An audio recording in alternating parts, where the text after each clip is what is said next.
1888 September 10 ചേർത്തലയിലെ Uzhuva ഗ്രാമത്തിൽ പഞ്ഞിക്കാരൻ ചാക്കോയുടെയും മറിയത്തിൻ്റെയും 6 മക്കളിൽ മൂന്നാമത്തെ ഓമനപുത്രനായി ജോസഫ് ജനിച്ചു. ഔദച്ചൻ എന്ന ഓമന പേരിൽ വിളിക്കപ്പെട്ട ജോസഫ് എല്ലാ സ്നേഹവാത്സല്യങ്ങൾക്കും അധികമായി ദൈവസ്നേഹത്തെ വിലമതിച്ചു. ചെറുപ്രായത്തിൽ തന്നെ നല്ല ഭക്തിയും ദൈവവിശ്വാസവും അവനുണ്ടായിരുന്നു. ഔദച്ചന് 8 വയസ്സ് മാത്രം പ്രായമുള്ളപ്പോൾ കോളറ എന്ന മാരക രോഗം പിടിപെട്ട് അവൻ്റെ അമ്മ ഈ ഭൂമിയിൽ നിന്നും യാത്രയായി. അമ്മയുടെ വേർപാടിനു ശേഷം 2 സഹോദരങ്ങൾ കൂടി ഈ ലോകത്തോട് വിട പറഞ്ഞു. കുഞ്ഞൗദയുടെ ഇളം മനസ്സിനെ ഈ സംഭവങ്ങൾ ഏറെ വേദനിപ്പിച്ചു. മക്കൾക്ക് നഷ്ടപ്പെട്ടു പോയ മാതൃസ്നേഹം വീണ്ടെടുക്കുവാൻ ചാക്കോച്ചൻ വീണ്ടും വിവാഹിതനായി. രണ്ടാനമ്മയായ അന്നമ്മയുടെ സ്നേഹവാത്സല്യങ്ങൾ പഞ്ഞിക്കാരൻ കുടുംബത്തിന്റെ സന്തോഷം വീണ്ടെടുത്തു. ഏവരുടെയും കണ്ണിലുണ്ണിയായിരുന്നു ഔദച്ചൻ. ബാല്യത്തിൻ്റെതായ തമാശകളും കുസൃതികളും അവനുണ്ടായിരുന്നു. 2 നീളമുള്ള കമ്പുകൾ ഉണ്ടാക്കി അതിൽ കയറി നടന്ന് എല്ലാവരെയും രസിപ്പിക്കുക അവന്റെ ഒരു പതിവായിരുന്നു. സഭയോടും അധികാരികളോടും വലിയ സ്നേഹം ഔദച്ചനുണ്ടായിരുന്നു.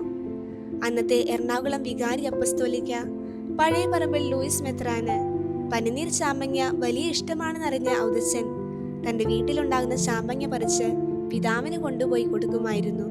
ദൈവിക കാര്യങ്ങളിൽ മാത്രമല്ല, പഠനത്തിലും ഔദച്ചൻ മുൻപന്തിയിലായിരുന്നു. 1906 മെട്രിക്കുലേഷൻ പൂർത്തിയാക്കിയ ശേഷം തൃശ്ശിനാപ്പള്ളിയിലെ സെയിന്റ് ജോസഫ് കോളേജിൽ നിന്ന് ചരിത്രത്തിൽ ബിരുദവും ബിരുദാനന്ദ ബിരുദവും അദ്ദേഹം നേടി. പഠനകാലത്ത് ജോസഫിന് ശക്തിയും ഊർജവും പകരുന്നത് സ്വപിതാവിൽ നിന്നും അദ്ദേഹത്തിന് ലഭിച്ച കത്തുകളാണ്. ഒരു ഉത്തമ ക്രിസ്ത്യാനിയായി എങ്ങനെ ജീവിക്കണമെന്നും പഠനവും ജീവിതവും എപ്രകാരം ഒരുമിച്ച് കൊണ്ടുപോകണമെന്നുമുള്ള നല്ല ഉപദേശങ്ങൾ പിതാവ് ചാക്കോച്ചൻ തൻ്റെ കത്തുകളിലൂടെ മകന് പകർന്നു നൽകി. ഉയർന്ന മാർക്കോടെ ബിരുദം നേടിയവർ പൗരോഹിത്യ വൃത്തി സ്വീകരിക്കുന്നത് അപൂർവമായിരുന്നു. എങ്കിലും തൻ്റെ ജീവിതം ദൈവത്തിന് സമർപ്പിക്കുവാൻ അദ്ദേഹം തീരുമാനിച്ചു. ഒരു ഈശോസഭ വൈദികനാകാനായിരുന്നു ജോസഫിന്റെ ആഗ്രഹം. എന്നാൽ ഒരു രൂപതാ വൈദികനാകുവാൻ മെത്രാനച്ചൻ ജോസഫിനെ ക്ഷണിച്ചു. അങ്ങനെ ശ്രീലങ്കയിലുള്ള കാൻഡി സെമിനാരിയിലേക്ക് വൈദിക പഠനത്തിനും പരിശീലനത്തിനുമായി അദ്ദേഹം അയക്കപ്പെട്ടു. 1918 ഡിസംബർ 21 എറണാകുളം അതിരൂപതയിൽ ഒരു പുരോഹിതനായി അദ്ദേഹം അഭിഷേകം ചെയ്യപ്പെട്ടു. തിരുപ്പട്ടത്തിനു ശേഷം ജോസഫ് അച്ഛന് ആദ്യമായി ലഭിച്ചത് ആലുവ സെന്റ് മേരീസ് സ്കൂളിലെ അധ്യാപന വൃത്തിയാണ്. എന്നാൽ സുവിശേഷ പ്രഘോഷണത്തിന് അച്ഛന് വളരെ താല്പര്യമുണ്ടെന്ന് മനസ്സിലാക്കിയ കണ്ടത്തിൽ മാർ അഗസ്റ്റിൻ തിരുമേനി എറണാകുളം അതിരൂപതയിൽ വേദപ്രചാര സംഘം ഔദ്യോഗികമായി സ്ഥാപിക്കുകയും പഞ്ഞിക്കാരൻ അച്ഛനെ ഇതിന്റെ ഡയറക്ടറായി നിയമിക്കുകയും ചെയ്തു. പ്രേക്ഷിത വേലയ്ക്ക് വേണ്ടിയുള്ള അടങ്ങാത്ത ദാഹവുമായി തന്റെ പ്രേക്ഷിത വയലിലേക്ക് അദ്ദേഹം ചുവടുവെച്ചു. തീക്ഷ്ണമതിയായിരുന്നു ഫാദർ ജോസഫ്. പാവപ്പെട്ടവരുടെ ഇടയിൽ ഈശോയുടെ സ്നേഹവുമായി അദ്ദേഹം കടന്നു ചെന്നു. കുടിലുകൾ കയറിയിറങ്ങി സുവിശേഷം പകർന്നു. അച്ഛന്റെ ഈ പ്രവർത്തനങ്ങൾ അനേകരെ സത്യവിശ്വാസത്തിലേക്ക് കൊണ്ടുവന്നു. വൈകുന്നേര സമയങ്ങളിൽ പഞ്ഞിക്കാരൻ അച്ഛൻ ഗ്രാമഫോണുമായി മരച്ചുവട്ടിലിരിക്കുമായിരുന്നു. പണി കഴിഞ്ഞു വരുന്ന പാവപ്പെട്ട കർഷകർ പാട്ടുകേട്ട് ഗ്രാമഫോണിന്റെ അടുത്തേക്ക് വരും. അപ്പോൾ പഞ്ഞിക്കാരൻ അച്ഛൻ അവരോട് ഈശോയെക്കുറിച്ച് പറഞ്ഞു കൊടുക്കും. സുവിശേഷവൽക്കരണത്തിനു വേണ്ടി എന്ത് ക്ലേശം സഹിക്കാനും എല്ലാ സാധ്യതകൾ പ്രയോജനപ്പെടുത്തുവാനും അദ്ദേഹം ശ്രമിച്ചിരുന്നു. തൊഴിലില്ലായ്മ ഒരു സാമൂഹിക പ്രതിസന്ധിയായിരുന്ന ആ കാലഘട്ടത്തിൽ പാവങ്ങളുടെ സമുദ്ധാരണത്തിനു വേണ്ടി കയർ വ്യവസായം അദ്ദേഹം ആരംഭിച്ചു. ഇതിനെ സഹായിക്കുവാൻ വേണ്ടി ബോട്ട് സർവീസും അദ്ദേഹം ആരംഭിച്ചു. അച്ഛൻ്റെ ഈ സാമൂഹ്യക്ഷേമ പ്രവർത്തനങ്ങൾ അനേകർക്ക് ജീവിത വരുമാന മാർഗമായി തീർന്നു. മതത്തെക്കുറിച്ചുള്ള ശരിയായ അറിവ് ജനത്തിന് നൽകുന്നതിനും ഏകസത്യമതത്തെ ജനത്തിന് കാണിച്ചു കൊടുക്കുന്നതിനും വേണ്ടി ഇന്നും നമ്മുടെ ഭവനങ്ങളിൽ എത്തിക്കൊണ്ടിരിക്കുന്ന സത്യദീപം എന്ന വാരികയ്ക്ക് അച്ഛൻ തുടക്കം കുറിച്ചു. കണ്ടത്തിൽ മെത്രാപ്പോലിത്തായുടെ ജൂബിലിയോടനുബന്ധിച്ച് ആദ്യത്തെ കത്തോലിക്ക ഇംഗ്ലീഷ് മലയാളം പ്രതിദിന വാർത്താപത്രമായ മലബാർ മെയിലിന്റെ ആദ്യ ചീഫ് മാനേജിംഗ് എഡിറ്ററും അച്ഛനായിരുന്നു. ക്രിസ്തു മതത്തെക്കുറിച്ച് പഠിപ്പിക്കുന്നതിനായി ഒരു സത്യവേദ ആശ്രമം അച്ഛൻ ആരംഭിച്ചു. അവിടെ ആളുകൾ വരികയും ഈശോയെക്കുറിച്ച് കേൾക്കുകയും അറിയുകയും ചെയ്തു. ഒരു ആശ്രമത്തിൽ മാത്രം അച്ഛൻ്റെ സുവിശേഷ പ്രഘോഷണം ഒതുങ്ങി നിന്നില്ല. 42 ഉപദേശികളെ തിരഞ്ഞെടുക്കുകയും അവരെ പരിശീലിപ്പിച്ച് വിവിധ ഇടങ്ങളിലേക്ക് അയക്കുകയും ചെയ്തു.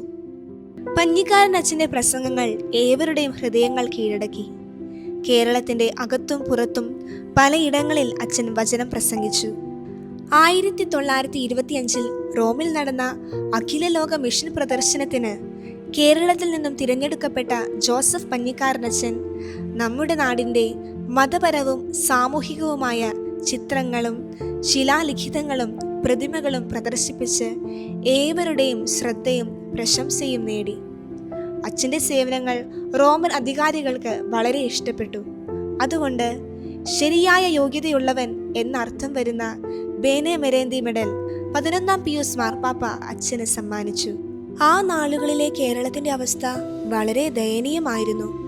മേൽജാതി കീഴ്ജാതി എന്നിങ്ങനെയുള്ള വേർതിരിവുകളും അടിമത്തങ്ങളും ആധിപത്യങ്ങളും നിലകൊണ്ടു. ഇതുമൂലം പാവപ്പെട്ട മനുഷ്യർക്ക് ചികിത്സ ലഭിക്കാതെ വളരെ വിഷമിച്ചു. പ്രസവത്തോടുകൂടെ അമ്മയും കുഞ്ഞും മരിക്കുന്ന അവസ്ഥ. ജാതി വ്യവസ്ഥകൾ മൂലം കീഴ്ജാതിയിൽപ്പെട്ടവർക്ക് ആശുപത്രിയിലേക്ക് പോകാൻ സാധിച്ചിരുന്നില്ല. രോഗങ്ങൾ പാവങ്ങളുടെ ജീവനെടുത്തു. അങ്ങനെയിരിക്കെ ഒരു ദിവസം തിരുഹൃദയദൂതൻ എന്ന മാസിക അച്ഛൻ്റെ ശ്രദ്ധയിൽപ്പെട്ടു. അതിലെ മനസാക്ഷിയുള്ള ഡോക്ടർമാരും നഴ്സുമാരും എന്ന ലേഖനം പഞ്ഞിക്കാരനച്ഛനെ ആഴത്തിൽ സ്പർശിച്ചു. പാവങ്ങളോടും രോഗികളോടും കരുണയും അനുകമ്പയും അച്ഛന് തോന്നി. പാവപ്പെട്ടവർക്ക് വേണ്ടി ഒരു ആശുപത്രി തുടങ്ങണമെന്ന് ഈശോ അദ്ദേഹത്തെ പ്രേരിപ്പിച്ചു. അങ്ങനെ കോതമംഗലത്ത് ഒരു കുന്നിൻ പ്രദേശം അച്ഛൻ വാങ്ങി. മനുഷ്യർക്ക് താമസിക്കാൻ പറ്റാത്ത വിധത്തിൽ കിടന്നിരുന്ന ആ സ്ഥലം ഒരു വിശുദ്ധ ഭൂമിയാക്കി അച്ഛൻ മാറ്റി. വിദേശങ്ങളിൽ നിന്നും സഹായം ചോദിച്ച് പലരുടെയും ധനസഹായത്താൽ ഒരു ആശുപത്രി കെട്ടിടം അച്ഛൻ പണിതു തുടങ്ങി. രാത്രിയും പകലും ആശുപത്രിയുടെ നിർമ്മാണ പ്രവർത്തനങ്ങളിൽ അച്ഛൻ സഹായിച്ചു. അങ്ങനെ 1934 ജൂലൈ 3 ധർമ്മഗിരി ജന്മമെടുത്തു. ഓപ്പറേഷൻ തിയേറ്ററും 4 വാർഡുകളും 12 പ്രൈവറ്റ് മുറികളും ഉൾപ്പെട്ട മികച്ച ഒരു ആശുപത്രി തന്നെയാണ് അച്ഛൻ നിർമ്മിച്ചത്.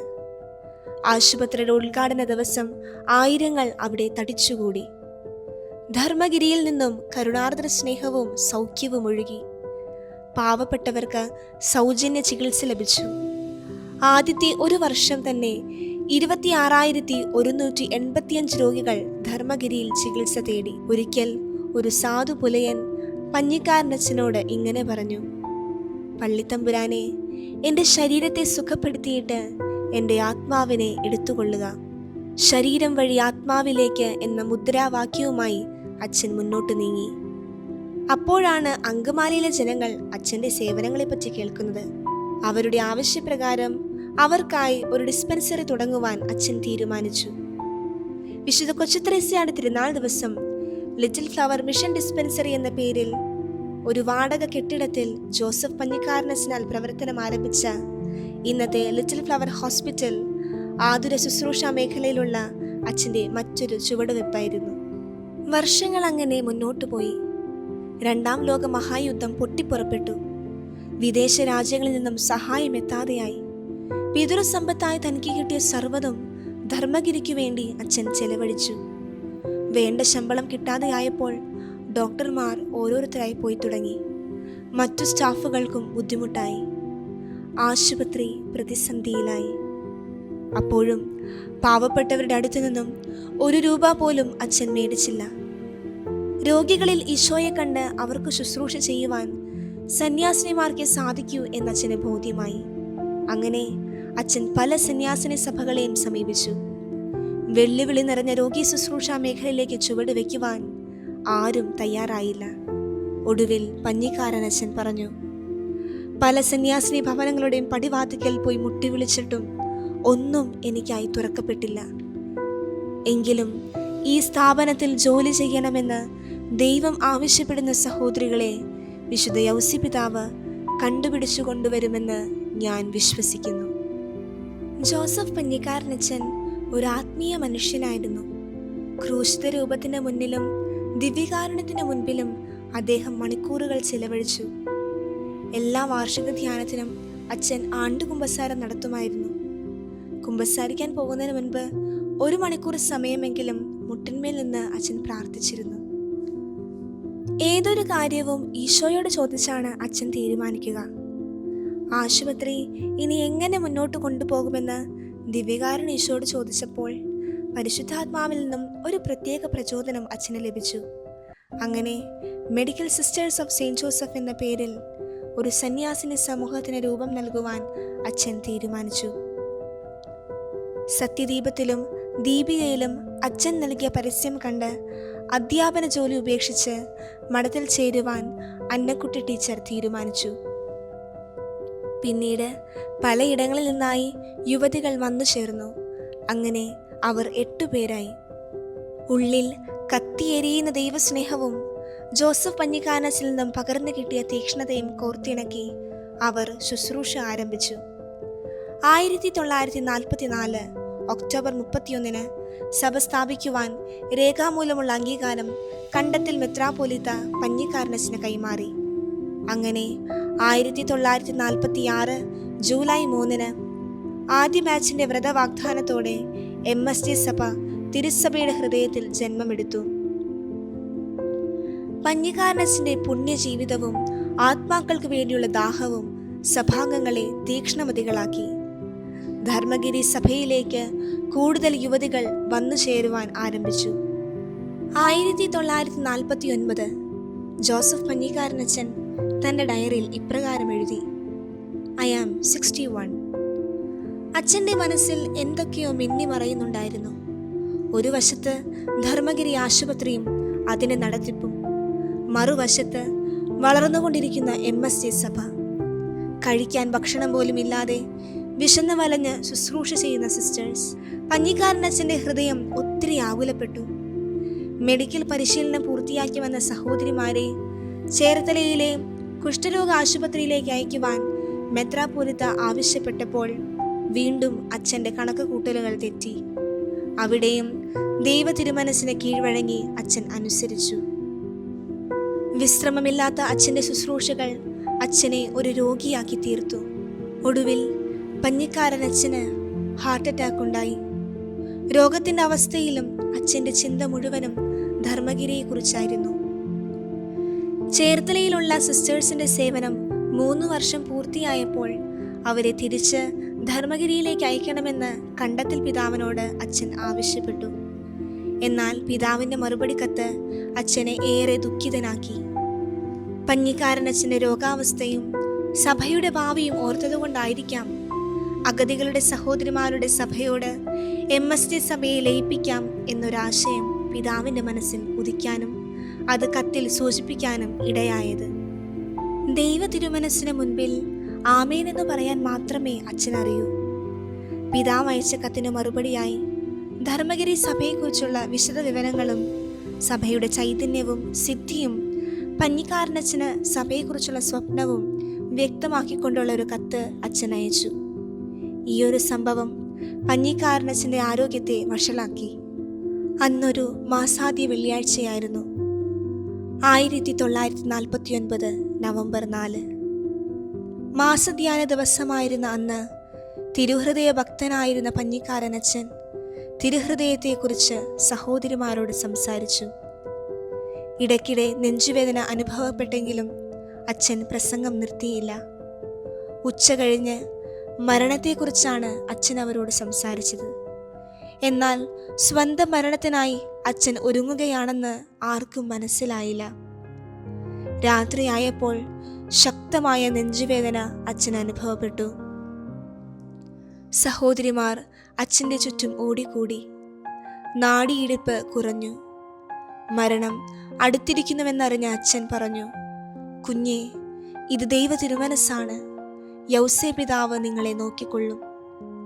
ഈശോയുടെ തിരുഹൃദയമേ, അങ്ങേ ഞാൻ സ്നേഹിക്കുന്നു" എന്ന് പറഞ്ഞുകൊണ്ട് ആ ധന്യാത്മാവ് സ്വർഗത്തിലേക്ക് പറന്നുയർന്നു. "എനിക്ക് ദാഹിക്കുന്നു" എന്ന് കുരിശിൽ കിടന്നുകൊണ്ട് ഈശോ പറഞ്ഞത് ആത്മാക്കൾക്ക് വേണ്ടിയുള്ള ദാഹമാണെന്ന് തിരിച്ചറിഞ്ഞ ജോസഫ് പഞ്ഞിക്കാരനച്ഛൻ തൻ്റെ സ്ഥാനമാനങ്ങളും പദവികളും ഡിഗ്രികളും എല്ലാം ഉച്ഛിഷ്ടമായി കണ്ടുകൊണ്ട് പാവപ്പെട്ടവരിലും രോഗികളിലും ഈശോയുടെ തിരുമുഖം ദർശിച്ച് അവർക്ക് സ്നേഹ ശുശ്രൂഷ ചെയ്തു. എല്ലാവരാലും അറിയപ്പെടാമായിരുന്നിട്ടും ആരാലും അറിയപ്പെടാതെ ജീവിക്കുവാൻ ആഗ്രഹിച്ച ജോസഫ് പഞ്ഞിക്കാരനച്ഛൻ്റെ വിശുദ്ധ ജീവിതത്തെ സ്വർഗം ഇന്ന് വെളിപ്പെടുത്തുകയാണ്. എൻ്റെ ഏറ്റവും എളിയ ഈ സഹോദരരിൽ ഒരുവന് നിങ്ങളിത് ചെയ്തു കൊടുത്തപ്പോൾ എനിക്ക് തന്നെയാണ് ചെയ്തതെന്നത് എന്ന തിരുവചനത്തിൽ നിന്നും ഊർജം സ്വീകരിച്ച് പാവപ്പെട്ടവരിലും രോഗികളിലും ഈശോയുടെ തിരുമുഖം ദർശിച്ച് അവർക്ക് സ്നേഹ ശുശ്രൂഷ ചെയ്ത ധന്യൻ ജോസഫ് പഞ്ഞിക്കാരനച്ഛൻ്റെ മാധ്യസ്ഥം തേടി നമുക്ക് പ്രാർത്ഥിക്കാം.